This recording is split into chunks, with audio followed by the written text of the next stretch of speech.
she needs a lot more exercise. Peeps, this is love talk now. I think it's because you have to stay healthy, am I right? But she's sexy enough. She's sexy, but you cannot be... See? You see? You see? But if she exercises a little bit more, she can get on the court with us, don't you agree?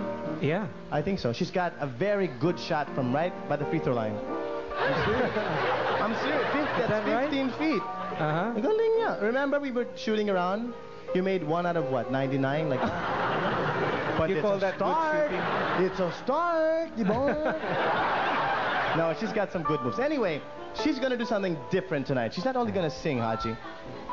This is what she does to me every time I do a fast number. Not only is she gonna sing, but she's gonna dance. All right. Huh? And boy, has she prepared for this one. She is so ready. She's going to dance not only alone, but with Miles and the Pace Setters. And what is the dance that Miles and the Pace Setters does the best? What song? Earthquake. Earthquake. Earthquake. So ladies and gentlemen, to shake the ground for about 3 minutes, my favorite Pace Setter. All right, Miles, that's good. With Miles and the Pace Setters, ladies and gentlemen, Pops Fernandez.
Magmula nung ako'y natutong umawi,